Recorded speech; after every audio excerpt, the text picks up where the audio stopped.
It is the end of 2022, so we're wrapping this year up the way we started it, with the Havoc Demon Hunter Dragonflight guide. Got my beautiful Blood Elf Demon Hunter, so let's get into some crispy builds. And a shout out to Ofasama for helping me with some of those. We're starting with Unrestrained Fury. Obviously we need maximum Fury to be increased by 20. More Fury, more Chaos Strikes, pretty simple. Blazing Path, Fell Rush gains an additional charge because we want to gap close potential targets and have a lot more mobility. Then we go for Imprison. It's basically our Cyclone if we pair it up with the PvP talent Detainment. Then we go for Improved Disrupt, increase the range of Disrupt to 15 years. This is our Interrupt. Basically, you increase its range and it's helpful for a lot of scenarios, especially in solo shuffle where you need to basically interrupt the healers that are babysitting their DPS. Then we go with Bouncing Glaives, throw glaive ricochets to one additional target. This is also helpful if we throw like the glaive and there's like a rogue or druid stealthed around the target. We're basically breaking the stealth. Then we go for Consume Magic. Consumes one beneficial effect by removing it from the target and granting you 20 fury. This is a good fury builder and also a great dispel. You want to dispel like druid hots, paladin bops, combustion, many beneficial buffs from your enemy target. Then we obviously pick Fellblade for more gap closing and more fury generation. Do not pick Aura of Pain. Do not be weird, okay? After that we go for Swallowed Anger. Consume Magic generates 20 fury when a beneficial magic effect is successfully removed. Basically, you generate even more fury. We need a lot of fury generation, as you guys can see, because we need to spend it on Chaos Strike, and Chaos Strike refunds some of it, but it has like 20% chance to refund 20 fury. Then I always pick Charred Warblades. You heal for 3% of all fire damage you deal. Now listen, we have been nerfed on our survivability. Healers really need to babysit us, so whatever we get for defensives, we will pick. Here we pick Pursuit. Master increases your movement speed. We have to go like full mastery, and obviously this helps us with our mobility. Then we go for Master of the Glaive. Finally, we have the Throw Glaive perk that slows our enemies, and we have two charges. We can have Master of the Glaive and Fell Eruption. What a time to be alive. Then we go with Rush of Chaos. Reduces the cooldown of Metamorphosis by 60 seconds. Metamorphosis is like our best burst mode. You want to maximize the Metamorphosis uptime as much as you can, and obviously reduces cooldown. Then we go for Chaos Nova. This is our AoE stun. We stun everyone for 2 seconds. Another great CC. We always have to pick it. Then we go for Soul Raiding. Leech increased by 10%. Gain an additional 10% leech while Metamorphosis is active. That's pretty great because we do not have that much self-heal. But in Metamorphosis, that changes. So we get to survive a lot too, not just deal damage in our demon form. Obviously, we pick Demonic because we want our Eye Beam to grant us Metamorphosis. We want our demon form to be up as much as we can, so this helps.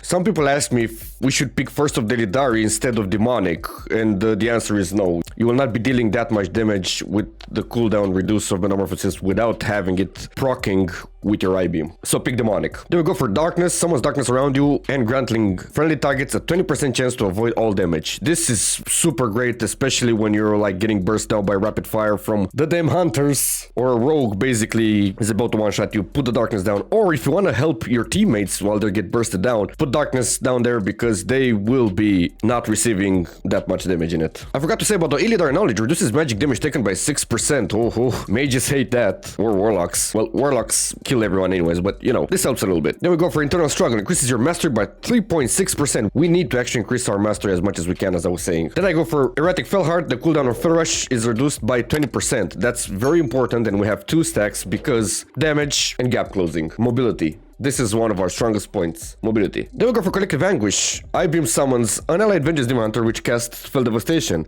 which means when you cast Eye Beam, you will actually heal yourself. But in order for this to be very effective, the Vengeance form should be in melee range. So usually you stun someone and then Eye Beam. Fell Eruption, then Eye Beam. Then obviously we pick The Hunt, our best damage dealer. Be careful how you cast this because people know how to negate the damage. Make sure they have really low health, or you can kill them after you cast it because the Hunt also roots the target, and it also provides you a little bit of self-heal, but do not use this defensively because you're gonna waste a very good damage deal. Then I pick a Natural Malice. Increases damage over time effect of the Hunt by 30% because when you hit someone with the Hunt, you also give them a dot. This just increases the damage of it. Now we have different scenarios in here. If you don't want to play with Sigil of Fear, you pick Will of Daily Die. Increases maximum health by 6%, which is also very good for our defense. And Aldrake Design. Increases your chance to parry by 3%.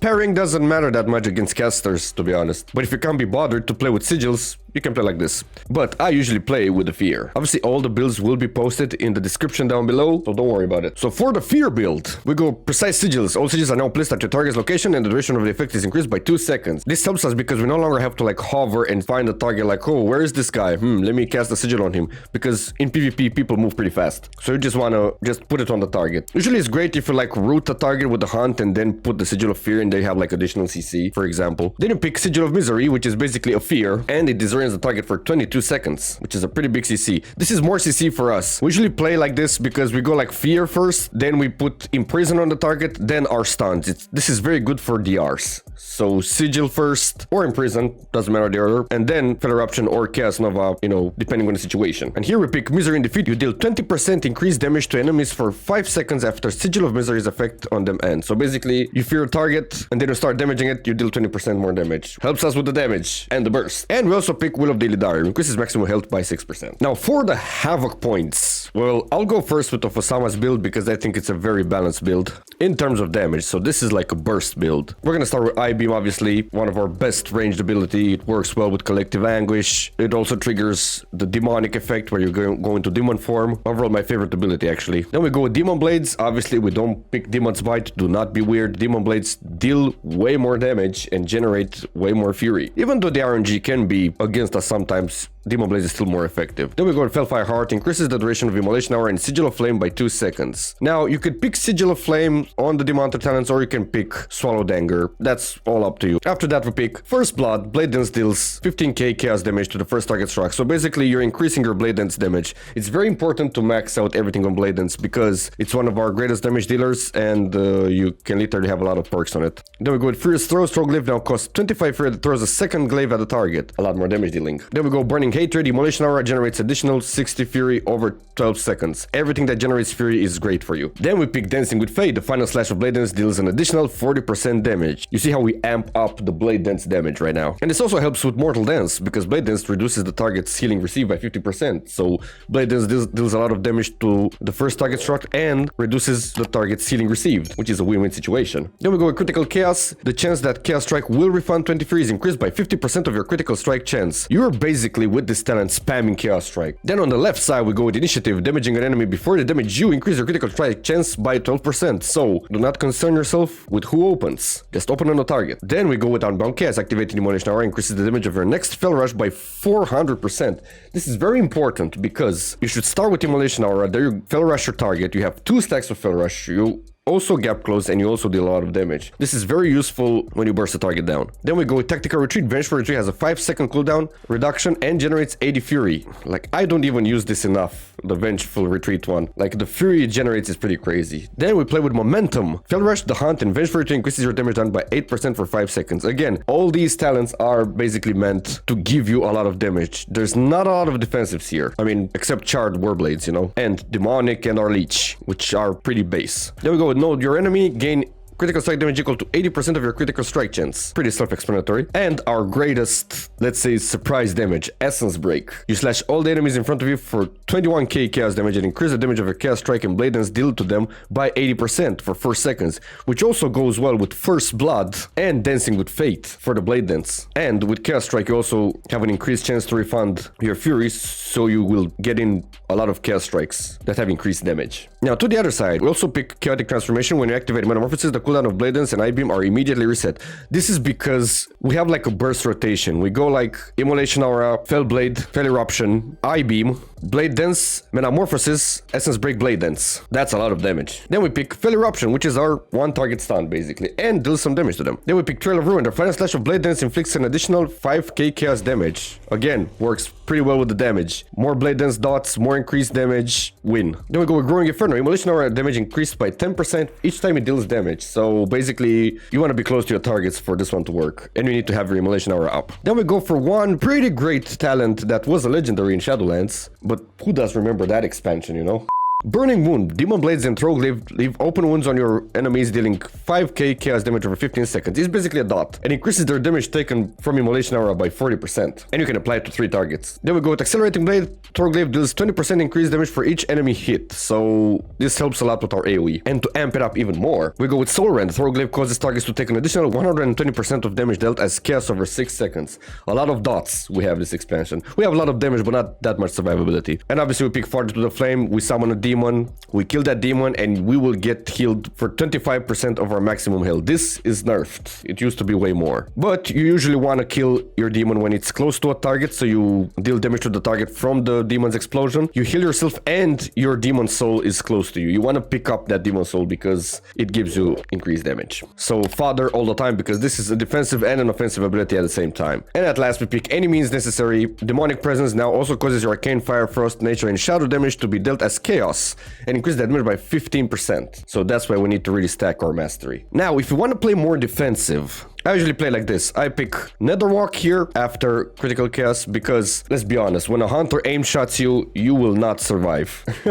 So you can put Netherwalk, and then you have your Darkness, and then you have even your I-Beam with your Collective Anguish heal. You will survive, and you will destroy that bastard. And then you pick Blind Fury, which I-Beam generates 40 Fury, and its duration is increased by 50%. This also gives you the Collective Anguish more time to heal even more of your health. Then I go with Isolated Prey for a bit of damage, which gives me some perks for Chaos Nova, I-Beam, and Fill Rush if it hits only one target. Then I pick Chaos Theory. Blade Dance causes your next Chaos Strike within 8 seconds to have a 14 or 30% increased critical strikes and will always refund Fury. This is basically like the Chaos Theory legendary. And of course, if I'm playing with I-Beam and using it also defensively, I'm gonna pick Looks Can Kill. I-Beam deals guaranteed critical strikes. And pick Serrated Glaive. Enemies hit by Throglaive take 20% increased damage from I-Beam. The right side is pretty much the same. Then I pick Furious Gaze. When I-Beam finishes fully channeling, your haste is increased by an additional 10% for 10 seconds. Restless Hunter leaving Demon Form grants a charge of Fill Rush and increases the damage of your next Blade Dance by 50%. So this is more like a balanced build, you know? I mean, it's not as bursty as the previous build, but it's pretty sustainy, and you have more defensive abilities. We have Essence Break in this one as well, and Know Your Enemy. And also I pick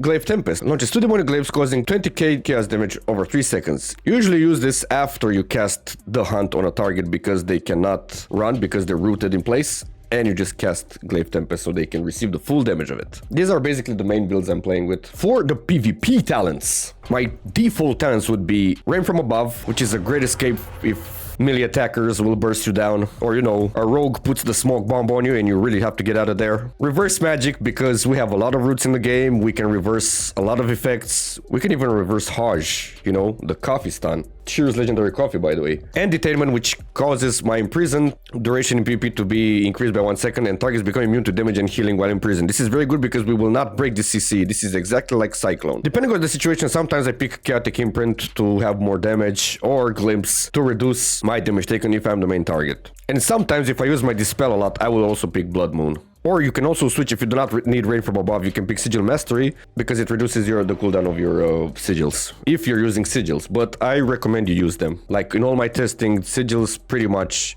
really help the arena. For the stats, I would go with Haste, Verse, and Mastery as much as we can. So a lot of you guys asked for some rotations. So I'm gonna attempt to kill this PvP training dummy. Very dangerous player. So obviously I go Fell Blade, throw Glaive to get some damage. You see all the dots in there. Stun the target. Full I-Beam and Trinket. Blade Dance. Oh, I have a demon right there. Boom. Essence Break. Demon Form. Blade Dance again. Full damage up. Immolation Aura always up. I-Beam whenever on cooldown. Fell Rush because I had the Unbound Chaos. And full going on with Chaos Strikes. If you don't have enough Fury, you can see that Chaos Strike also refunds my Fury. But if you don't have enough, just basically use your Fell Blade. You see it increased damage and everything. A lot of Chaos Strikes are going into play. Glimpse, the Hunt, Glaives if we had it, but we don't have Glaive Tempest on this build. And I usually put like Throw Glaive on cooldown. With Chaos Nova, make sure you always stun as many targets as you can, because it's the most effective that way. And if you're not in a scenario for Isolated Prey, or if you didn't actually pick Isolated Prey. As a defensive, whenever you get bursted down, always pick Blur. So if you see someone trying to burst you, just insta-blur, because we are pretty squishy. So Blur, your damage taken is reduced by 20% and your dodge increased by 50%, so it's pretty nice. If it's a big burst, I usually Blur and Darkness down. And if you cannot escape, then Rain from Above, or imprison the target who bursts you. By any means necessary to survive. And of course, if your I-beam is off cooldown, try to CC the target and then I-beam them so you can heal yourself. And attack them in your demon form because you will have increased leech. And watch out for those low targets because you can hunt and essence break them and you will deal a lot of damage. Alright, so I hope this guide was helpful, guys. If you have any questions or if you have any other tips, you can leave them in the comments down below. If you enjoyed this guide, give it a like. If you're new here, consider subscribing and clicking the bell for more awesome Demon Hunter guides. I will see you guys next time. Peace.